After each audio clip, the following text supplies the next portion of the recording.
All right, we should be live. Sweet.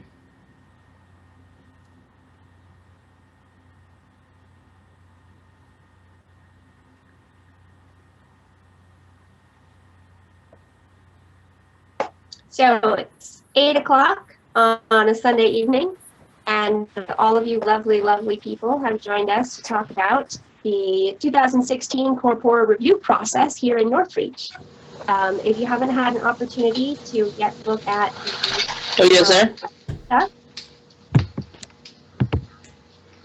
If you haven't yet had an opportunity to look at the agenda, you can find that posted in the Facebook group, the Northreach Facebook group, which you've already found because you have this link.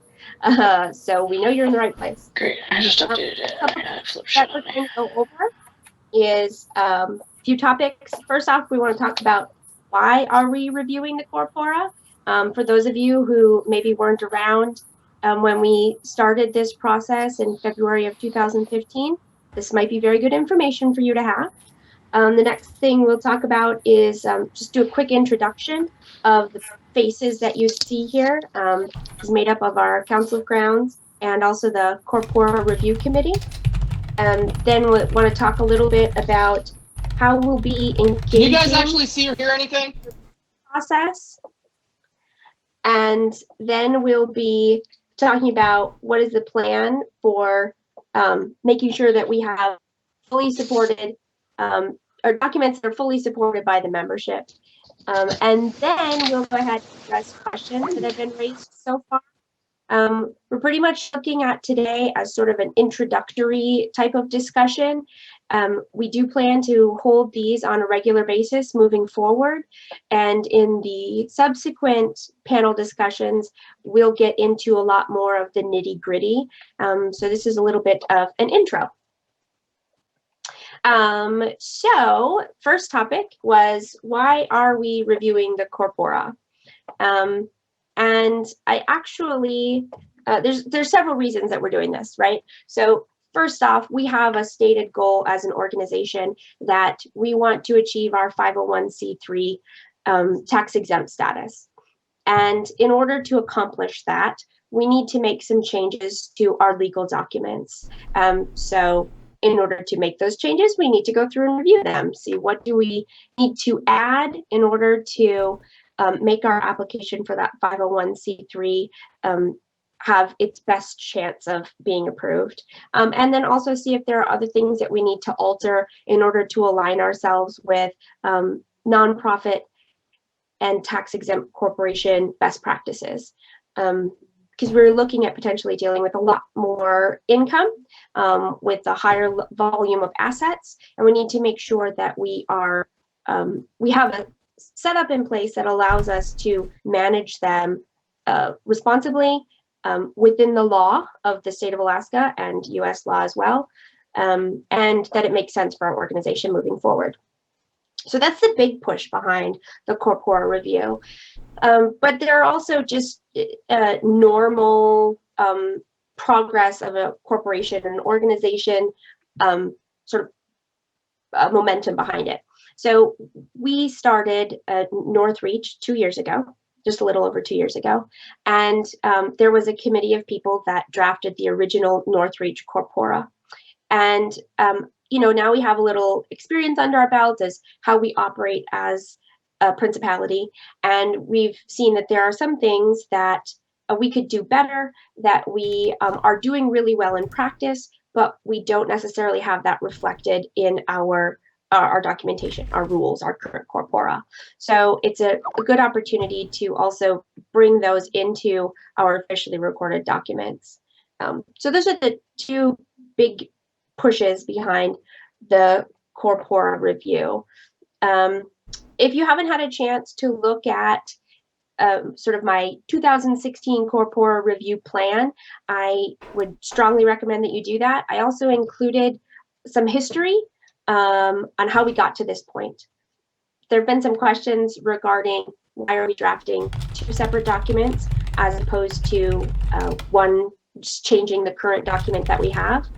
And part of that is because in February 2015, us to draft 2 separate documents. So the membership said, we want 2 separate documents, one that is full of all of the legal information that the IRS cares about, and one that is full of our internal operations that the IRS doesn't necessarily care about. So we're on this path of 2 separate documents because the membership approved that plan forward. So we're going in that direction. So I think that gives us a pretty good idea of sort of where we're at and why we're pursuing this Corpora review. Is there anybody else on the Council of Crowns or on the Corpora Review Committee that has anything they'd like to add to that?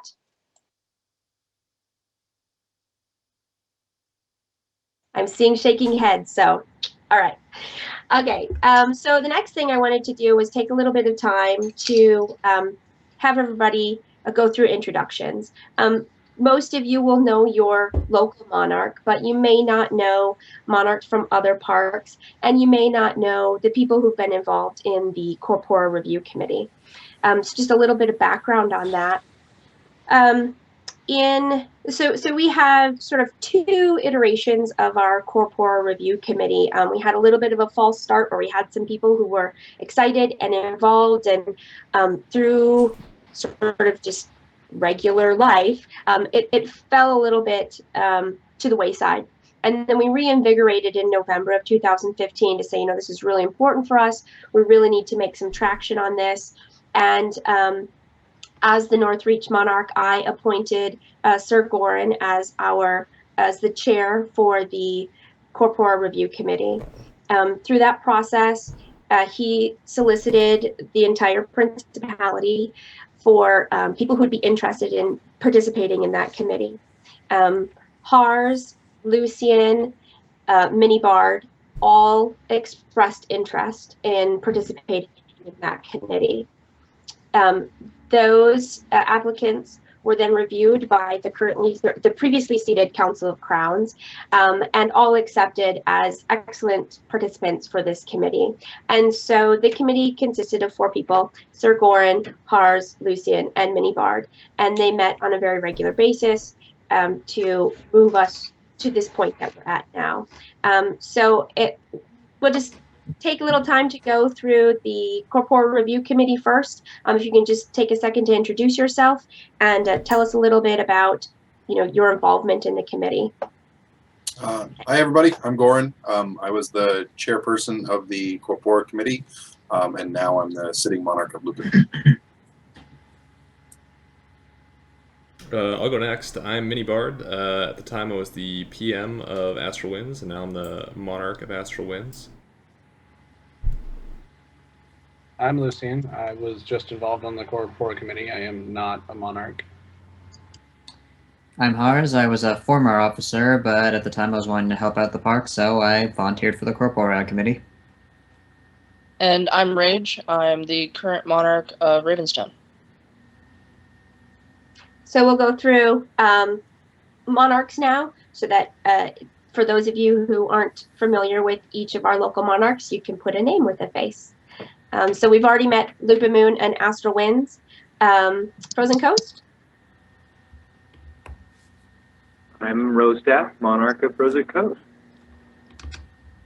And we already met Ravenstone. And Aurora Grove? I'm Raikir. I am the sheriff of Aurora Grove. And unfortunately, Hazel, the sheriff of Icefire Bay, wasn't able to join us this evening due to some technical difficulties, but we're working to resolve that, and hopefully she will be able to be involved in future panels that we'll hold.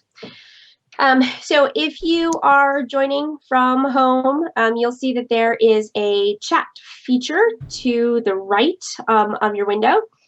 Please utilize that. If you have any questions that come up throughout the course of conversation, we as the presenters are all able to see that, and we'll address questions as they come in that way. Some of our presenters may already have questions that they've fielded from their local parks. And so when we get to the addressing questions section, we'll sort of start with what presenters may have brought, and then we'll go through whatever's come up through chat, sort of the plan for moving forward this evening. So we've talked about why we're doing this, and we've had a little introduction and seen, the people that have been involved and who they are.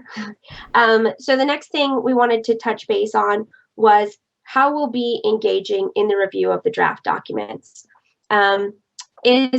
So most of you have probably been on the forums, and I know that there's a section created there that's designed specifically to collect your feedback. This is really important for this group of people. We very actively monitor that. It spurs some really important discussion that will lead us to changes to the current draft documents that will get us to that end goal of having a fully member-supported set of documents that then we can move forward with those next steps of applying for the 501c3 and other exciting opportunities that come after that. So primarily, we'll be looking for feedback from membership through both Facebook and the forums. It is easier for us to get the information from the forums, so I highly encourage you, if there's an important topic that you want to discuss, to please do that through the forums. And then my goal is that we'll be able to hold these panel discussions on a regular basis. Right now I'm looking at weekly, every Sunday evening. Haven't quite talked to each of these lovely panel people about that, if they're all willing to devote every Sunday evening to that effort. So there may be a little bit of discussion involved as we set the schedule. But that's the basic plan moving forward. So this is a great opportunity to have real face-to-face time with the people who are actively working on the documents. I guess that sort of moves right into what is the plan for getting to a member-supported set of final documents. There's a couple different ways that we may move forward with actually coming up with the next revision of the draft. There may be areas that reveal themselves to need some additional micro scrutiny, if you will. And so those areas we may present options for the all thing to approve prior to moving forward with the next step of the Corpora draft. So those are, we're looking at areas that are either highly polarizing or may just be contentious in nature. We want to make sure that we're moving forward in the direction that membership supports, and that's building the documents that help Northreach move forward in the direction that we are all on the same page. So that's, and if you have suggestions or questions on how we intend to do that, that feedback is very welcome. We haven't, as a principality, gone through this process before. So there may be things that, great suggestions that we just haven't thought of as a group yet. And I personally really welcome that type of feedback. It can help us reach our end goal in a more constructive manner. So feedback is good. Interaction is important, and member engagement is paramount. So is there anything else that anyone from the panel wanted to add before we get into specific questions? I think I've covered all of my sort of soapboxy touch points. This is Mini Bard. I just have one quick thing, because obviously we've had a lot of people asking lots of really great questions at Astral Winds and from Aurora Grove when we do Aftguard and stuff like that. And I just want to point out that don't hesitate to ask us questions, like whether it's in my role as like the Monarch or as part of the Corpora Review Committee. My role is not to convince you of like that we are correct and the way that we wrote it is like the way that it happened. It's just to facilitate discourse. So like if you disagree with something that's in there, like you're not gonna upset me. Like I'm not gonna be like, you're wrong and here's why. I'm gonna say like, okay, that's great. Like let's take it to the forum so that we can get more eyes on your idea. So just anyone that has any questions, I don't want you to feel like you can't ask whoever your local Council of Crowns rep is, or if you have a more specific question for a Corpora Review Committee person, don't feel like we're gonna argue with you. just feel like we're there to talk to about it, because that's kind of our deal. Adding on to that, it's more of our mission's more one of compromise than it is to just than submission. Yeah, essentially, guys, just keep in mind we had to start somewhere. This is where we started. Let's see where we can go from here. Right. I feel like, there may have been some apprehension or anxiety as the initial draft documents came out that, oh my goodness, this isn't what I envisioned at all, so therefore bad things are happening. This is just the starting point. And the important engagement and discussion that members have been showing so far is super helpful to make sure that we're moving towards that end goal of a set of documents that's supported by everybody, and embodies how we see our organization being run and governed. So I know that some of the monarchs had intended to speak with their local parks and bring forward questions that they had. Did anybody want to just start out there with a question?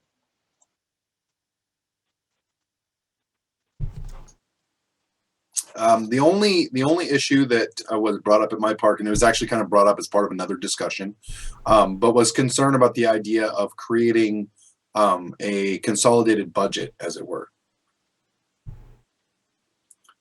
Do you want to speak on that? Sure. I guess coming from the Prime Minister, Northreach Prime Minister area, and then moving into the Northreach Monarch area, I kind of have a pretty good background on how our finances work.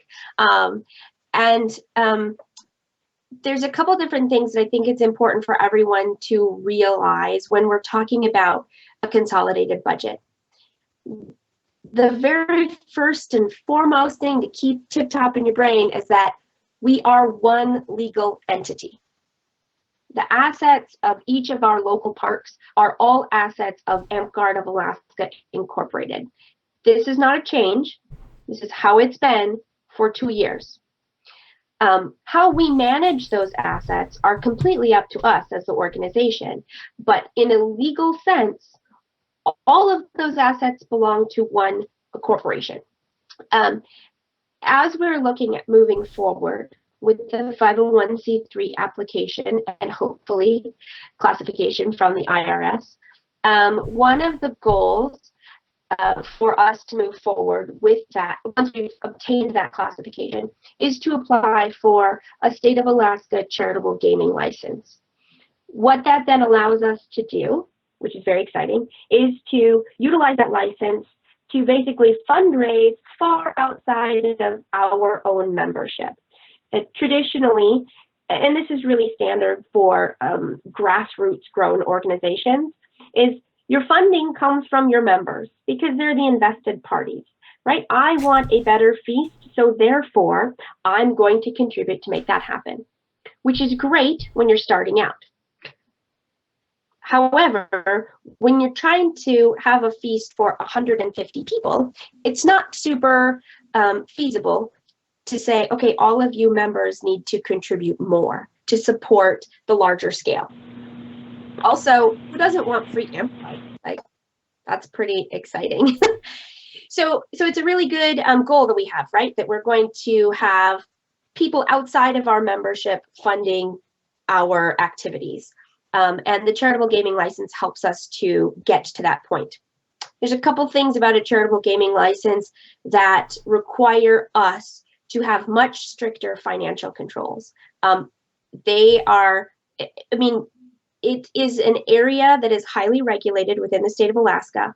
They have a lot of requirements about how you handle that money, how you allocate that money, how you account for that money. And right now, our current accounting practices and financial practices don't meet that standard. One of the issues is that we have people who are not on our board of directors making decisions for the budget. And so we need to align that with the requirements that the state of Alaska has set forth in order to pursue that charitable gaming license. That's a long answer. Did anybody else have anything they wanted to add about that? I was just going to touch on what you said there, just to maybe expand on it a little bit, or maybe explain it again so people hopefully understand. But the idea, guys, is that when we have one legal entity that's being scrutinized for how it's spending its money, we cannot feasibly do that and have one person or one small group of people deciding how to spend that money in a vacuum. Because if they spend it wrong, it can be disastrous for every single group, because it means part of the entire organization. If one park in Northreach gets in trouble, we all get in trouble. Very true. I know one of the other concerns that had been sort of touched on with the idea of a consolidated budget is, how do I make sure that my park's efforts in fundraising are then going back to my park, right? So nobody wants to be in a situation where their park works really, really hard to make a bunch of money so that they can do something, a special activity, or to fund their indoor play, and then suddenly all of their money went to someone else. So there's a couple different safeguards that are in place that should not allow for that to happen. First and foremost, with the current vision, the board of directors is made up of the monarchs, so it's the Council of Crowns, plus the Northreach Prime Minister and the ex officio. And so you have to have I should have the corpora in front of me as I'm discussing this. You need a majority of the board. Is it a 2/3 to approve the budget to bring to all things? I need to actually have these documents in front of me. Hold on, I'm grabbing an answer to that real quick. I'm also pulling them up and I'm learning.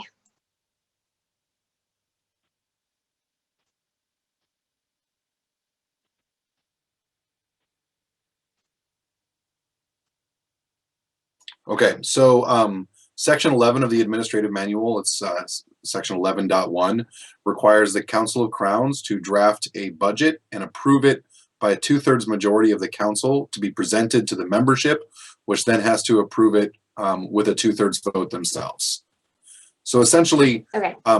The current draft requires that we create a budget that 2/3 of both the Council of Crowns and the people agree on. So I think it's pretty reasonable to say that whatever budget actually passes those two checks is going to be a reasonable budget.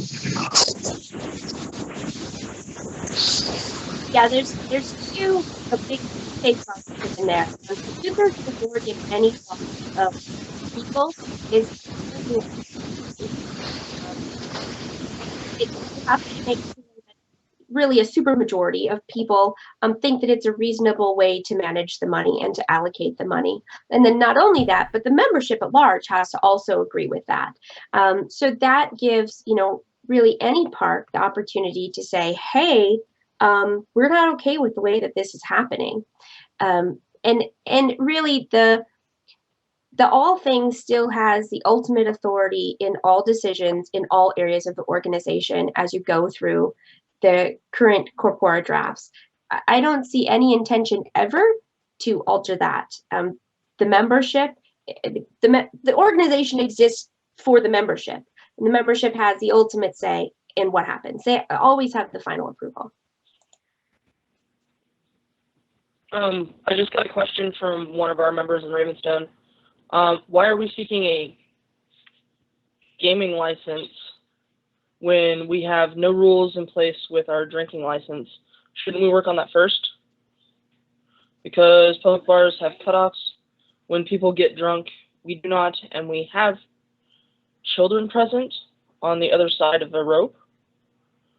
I don't know, that's kind of garbled, but that's what I just got sent from one of my members in Ravenstone.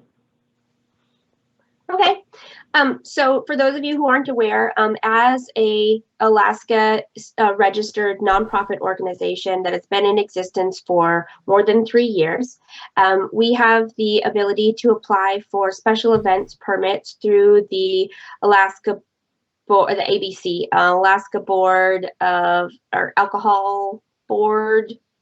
forget what Alcohol ABC Beverage stands Control for. Board. There we go, that one. Also known as CHAR.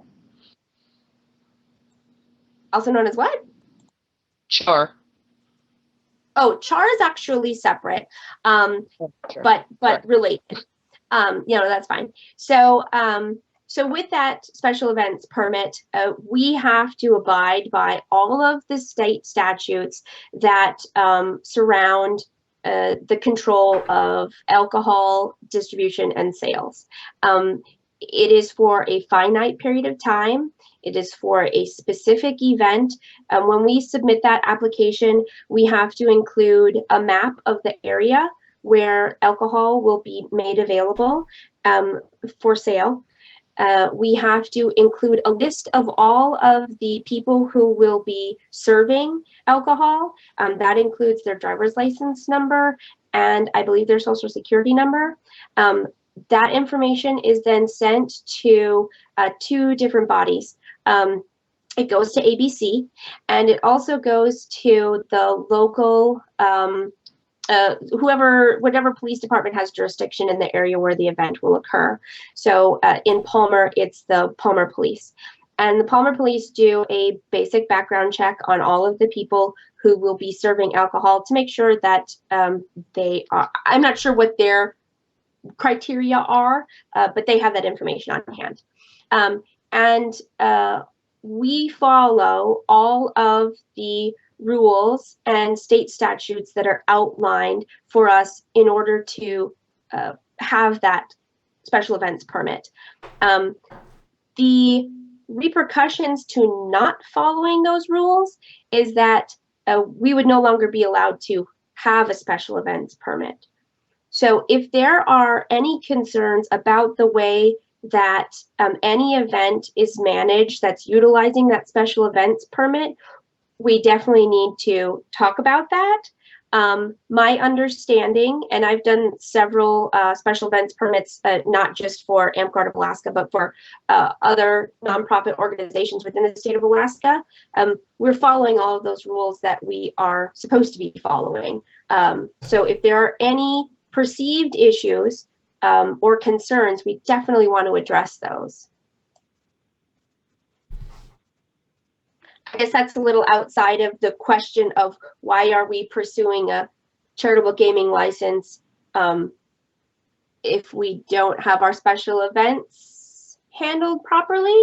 And I guess the answer there is our special events where we're utilizing the special events permit are, to my knowledge, handled exactly as they should be.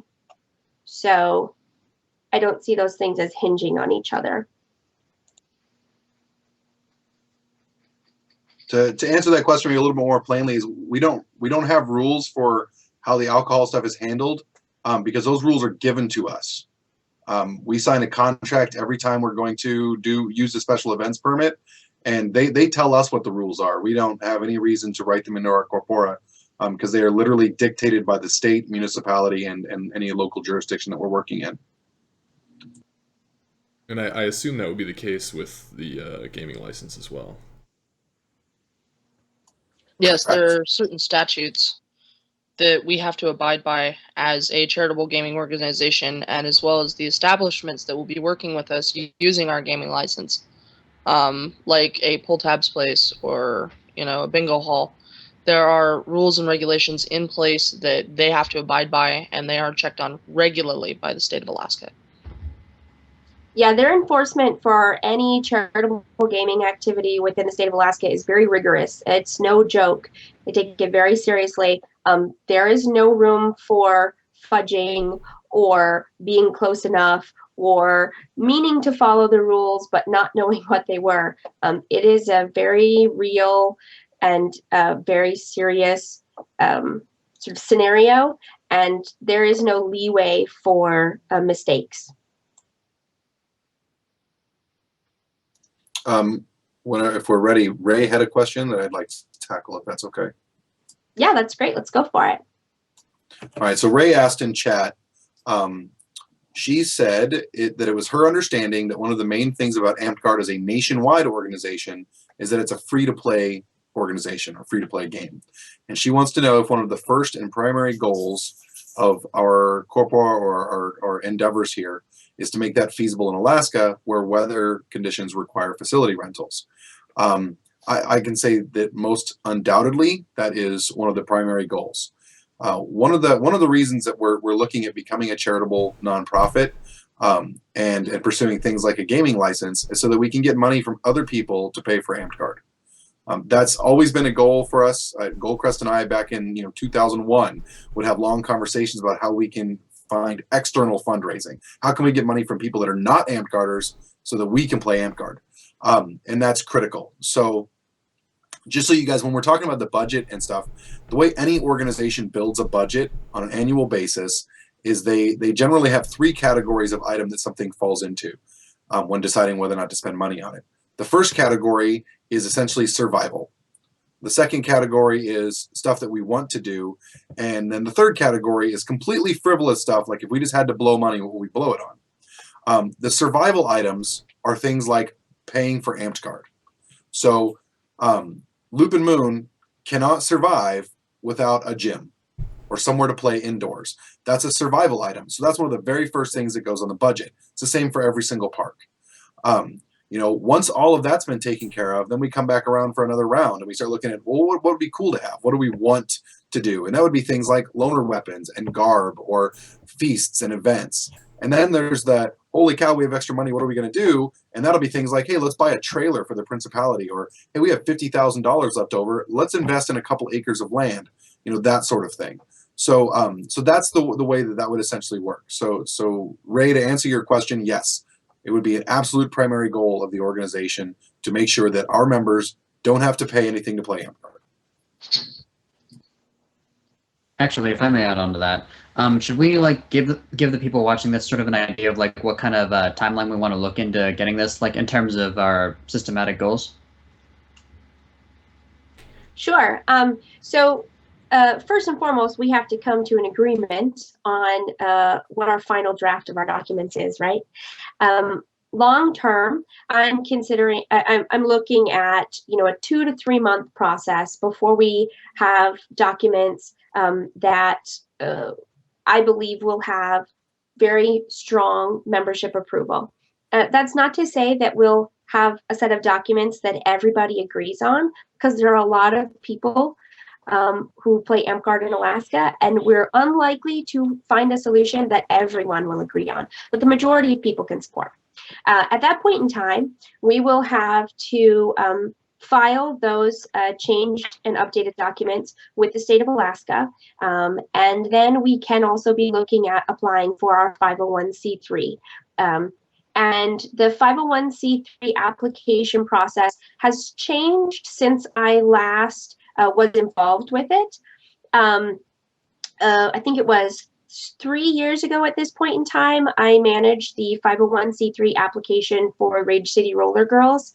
And since then, the process has been streamlined and doesn't take quite as much time. At that point in time, it was taking about 11 months from when you would submit your application to when you would find out if you were approved or denied. And that's if your application was perfect and they didn't need any additional information from you. Since then, my understanding, and I haven't checked the IRS website in the past few months on this, but my understanding is it's about a 3 to 5 month process at this point in time from when you submit your application to when you find out if you're approved or denied. And that may have gone down or it may have increased. A lot of that depends on what the administration is sort of pushing forward as their goals. And when I say administration, I'm talking about the White House administration. So if we are looking at, in 3 months, we have approved new documents for Amped Guard of Alaska Incorporated. And then it will probably take us a month to get all of the documentation together for the 501c3 application. There's also a fair amount of money involved in that application process. We have a line in our currently approved Principality budget to pay for that. So we should be able to move forward. And then we have a lot of waiting where we twiddle our thumbs and we refresh constantly on the IRS webpage to see if they're processing applications that are submitted at the time frame that we submitted ours. And then we wait some more while we wait to get documentation from the IRS people to say, I need more info, or everything is great. And at that point in time, hooray, let's say we, achieve our 501c3 status and the IRS says, yep, you guys are good. We're, let's say it takes us 5 months from time of application. So that's 8 months out from where we're at right now. And then we can start on the charitable gaming license application process, which is also very in-depth and not a speedy process. So there's a lot of things that have to happen before we can put in that application. We have to have separate bank accounts that are opened up. We have to have gaming managers that there's a test you have to take to make sure that you understand the statutes that are sort of encompassing all of the rules that have to be followed. And there's additional application-y things, which I haven't looked at that application packet in several months because until we have the 501c3 designation, we're not eligible. So I haven't been looking at that. But really, if everything goes perfect, what we are realistically looking at is February or March of 2017, having a 501c3 designation and having the charitable gaming license obtained. So we're still a ways out.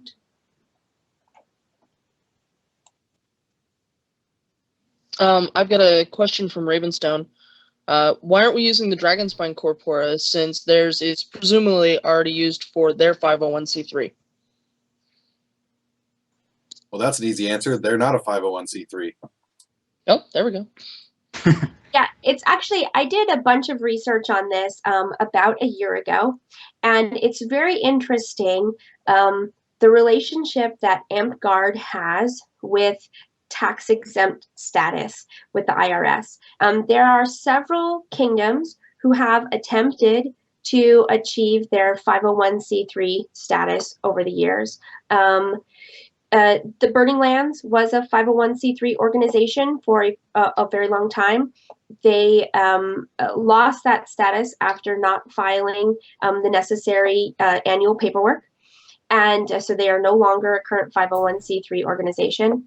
I have some information in the Board of Directors forum from about a year ago that gives some history of 501c7 organizations. I believe Crystal Groves, Teldegore, and I want to say there was one other kingdom that had obtained 501c7 status. So yeah, the Dragonspine Corpora has not been submitted to the IRS in a 501 anything application, and it's missing some important requirements that as it stands right now, were it to be submitted to the IRS, it would not be approved for a 501c3 application.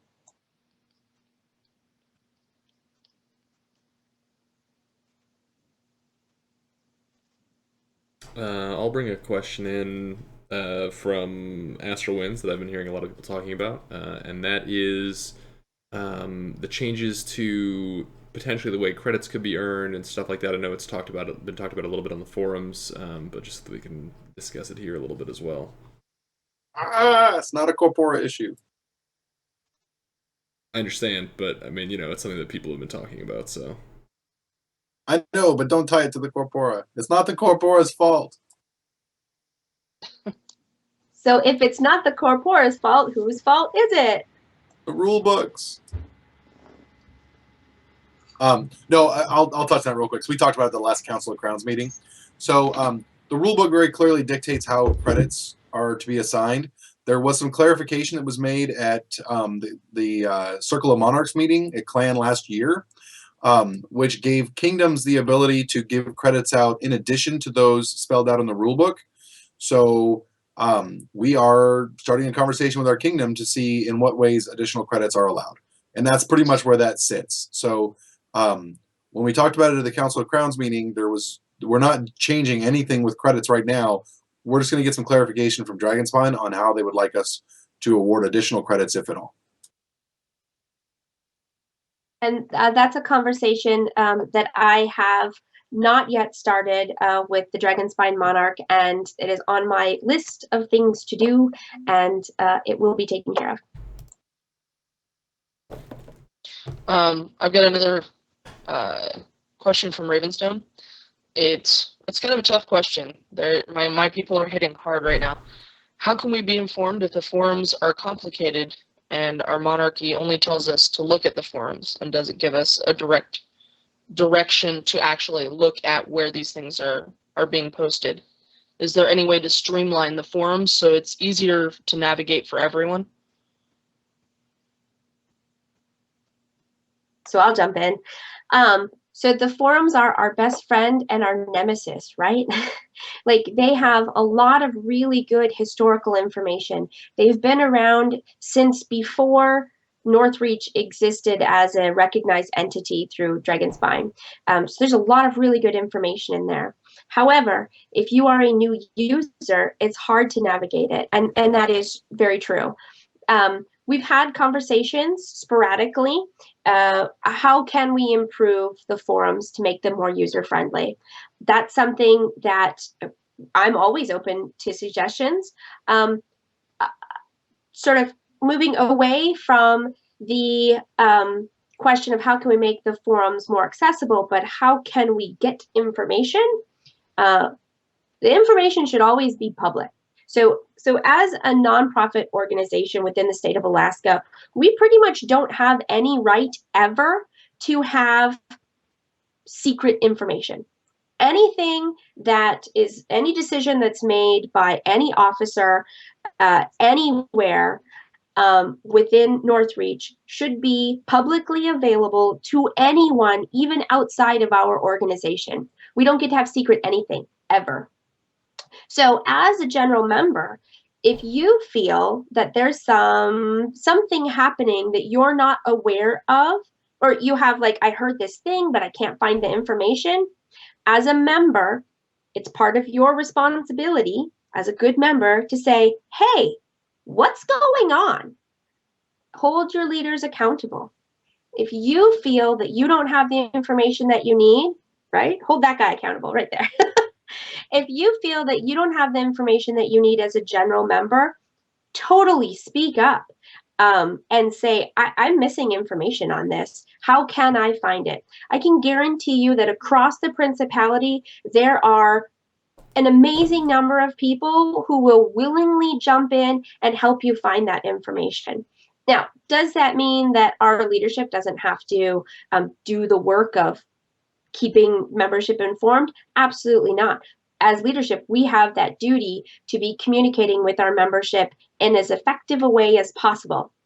We're human, so sometimes mistakes are made, right? We neglect to include a link to the forums in our announcement, or we neglect to record something in the forums, or we put it on the forums and it doesn't get on Facebook. I mean, definitely mistakes happen, but any member at any point in time should feel 100% comfortable saying, I'm missing stuff.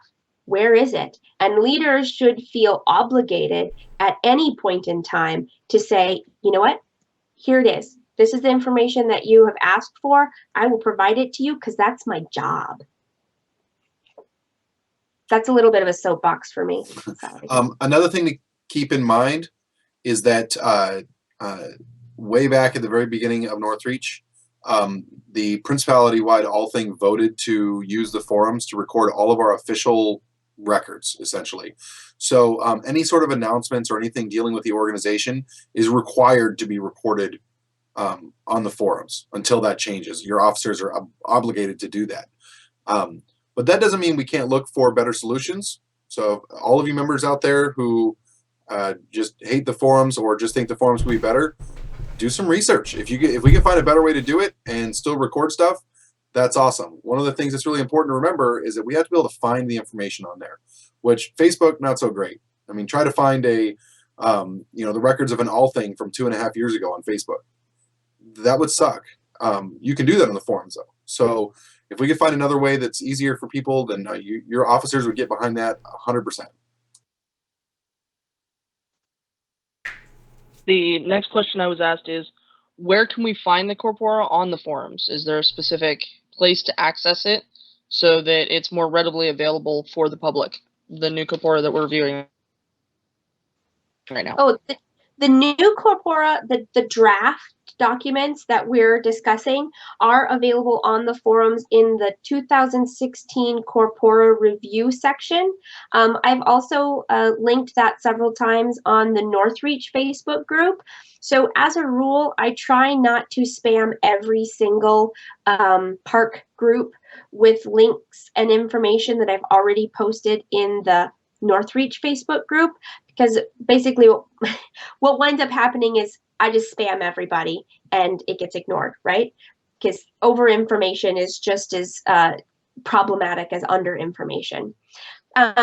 So typically what happens is I'll make a post in the Northreach Facebook group that includes information, and then a local monarch will then share that out to their local Facebook group. It's also really a good idea to talk about these things at your Bring It In, to say like, hey, this thing is happening and you can find it on the forums or find it in our Facebook because I shared it. But yeah, that's available. The draft documents are stickied at the top of the different sections that we're using to discuss them. Now, when you're talking about the current Corpora that we are currently operating under, that's available at akampguard.com. If you go there, there's an area that says documents, and those are all of our current officially approved documents, along with the rules of play, which of course don't belong to us, but we are governed by them. So you can find a current copy of the rules of play, a current copy of our current Corpora, the waiver, and I believe the sign-in sheets. So that's all available, and that's completely public facing. Those are documents that are mandated by the state of Alaska to be available to the general public and not just our own membership. And as the person that's kind of like facilitating the live stream from a technical perspective, I will make sure that that forum and like specifically to those two drafts are linked in the description of this video for anyone that comes back to watch it after the fact. Awesome. Thank you very much. So just so that we all know, we are time boxing tonight's discussion to 1 hour. So we're at about 10 to 9. So we have about 10 more minutes before we wrap up. I just wanted everybody to be aware of that. If I were to make one suggestion, Hadalance, I was just checking the Northreach page while you were going over this, but I would recommend posting a link to where we can view the Corpora, or the draft of the new Corpora on the forums, and then just pin it there so then people can have easy access to it, even if they're not savvy with the forums. Sure. I think one thing that we run into with pinned posts is that if you're viewing it from mobile, you don't see those. So they may be less accessible to people than an unpinned post. But I'm super happy to, a couple times a week, just bump that up to the top of the Northreach Facebook group. I have no problem with having more visibility into this process. Whatever gets more publicity for him. Sure.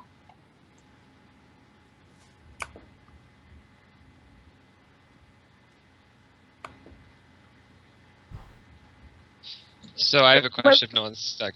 Perfect. Yep. So one of the guys having issue with LiveStream, so he texted me. He said, "Who has final say on how funds are dispersed? Because at the moment he fears that it cuts out the smaller parts." Oh, such as... I want to answer this one. Can I answer this one? Go for it. Awesome. To answer the first part of your question, he does, plain and simple. The membership has final say, and 2/3 of the members have to agree that that's a good idea. So that's pretty awesome. The other thing is that a unified budget for Northreach actually does the exact opposite of cutting out the smaller parks. It gives the smaller parks access to resources that they would not otherwise have in a million years.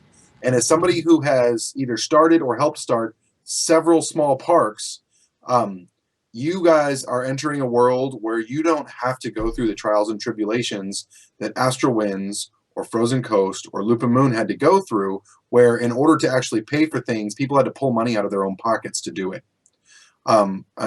Every step of the way at those, when those parks are formed, it's going to be your core members that are opening up their wallets to reserve the gym for the first time or pay for insurance if you guys need insurance, those sorts of things.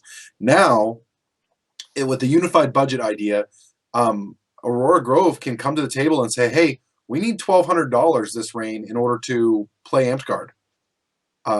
You guys may not have $1,200, but you have access to it through this budget. And all the other monarchs can say, well, that's a survival item. That's something that needs to happen. So if we want Amped Guard to exist in Aurora Grove, then we need to authorize $1,200, and we're going to put that in the budget. And so like I said, it does the exact opposite of cutting the parks out. It gives them access to greater resources and lets them lean a little bit on those parks that have been around for a really long time. And as somebody who comes from one of those parks that's been around for a really long time, that's what we want. We don't want to see parks out on the fringe struggle to get started up while we sit back and have it easy. That's the exact opposite of what we want. We want to use our experience and resources to grow Amped Guard. And making sure that these smaller parks have resources, that's how we do it.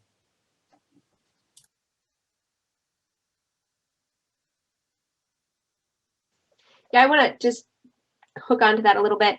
I think there's a certain amount of fear involved in when we're talking about the potential budgetary move forward, and we have to put some faith in our leaders that we have elected to lead us, that they have the organization's best interests at heart.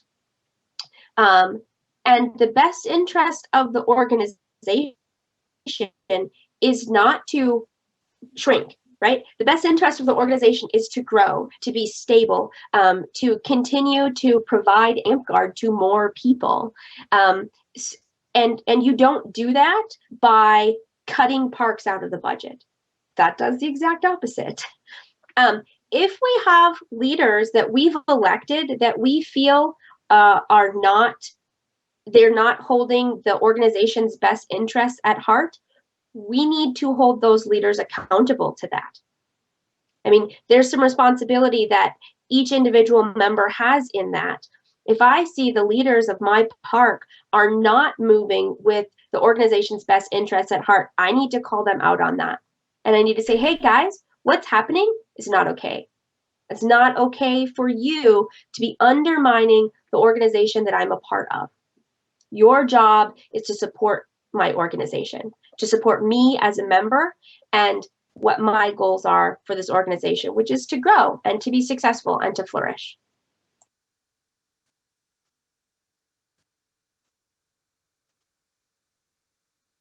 Did that answer your question, Dustin? Yeah, I think it did.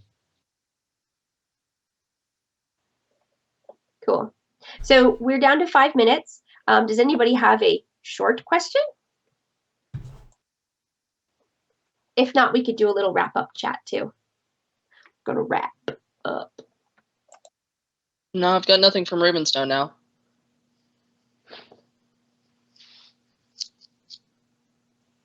Okay, so yeah, I think this is a really good start for us to start to open the dialogue. I really love the involvement that we've had from a lot of parks. I think it's super important. I think this will be sort of a good proof of concept of how we can have dialogue about specific questions that people have and get answers from sort of all the people that were involved in getting us to the draft documents that we have right now. So we're going to continue to hold these discussions probably in this very same format because it seemed to be pretty successful. I'm definitely looking for feedback from anyone who's been involved in this. Was this good? Did it work out for you? Are there improvements that you'd like to see? How can we make this more accessible to more members to get more feedback that we can then use to make our documents more in alignment with what our membership is looking for? And if there are other questions that you have as a member, anytime along the line, ask them. I mean, we don't have to wait for these panel discussions, right? And this is a nice opportunity to have some face-to-face interaction. But please continue to utilize the forums, continue to utilize Facebook if that's the medium that you have available to you. I will continue to try to be as communicative with information as I possibly can be. I do not ever take it personally if someone says, hey, I can't find this information. Is there a way to make it more readily available? I mean, unless you throw in some personal attacks, then I might take it personally. But I mean, if you're just looking for information, I'm super happy to help. And as are all the people that are involved in this panel right here. I mean, we're all here in the role to serve the needs of the organization and the membership. So if there's something that you're not getting from us, communication, information, just ask for it and we'll be happy to rectify that. Does anybody else have any, we have 3 minutes, any more closing words?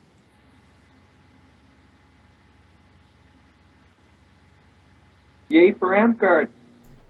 Yay, AmCard! Woo! Yay for Perfect. AmCard! See you all at Solstice Wars. Yeah! Yes, we will. Oh, good plug. That's Yeah. shameless advertising. But I'm okay with that. I'm totally okay with that. I gotta start Okay. looking at my right up there. So I think that with that, it doesn't look like we have any further questions from our live stream chat participants. And I think we've answered all the questions that have been posed to us today through members of the panel. So I think I'm going to try not to die. And we'll probably call that good for today. Again, please do give us your feedback. I will post a thread on the forums, and I'll also post on Facebook asking for specific feedback on how this format worked for you, and if there's any suggestions that you have for future discussions.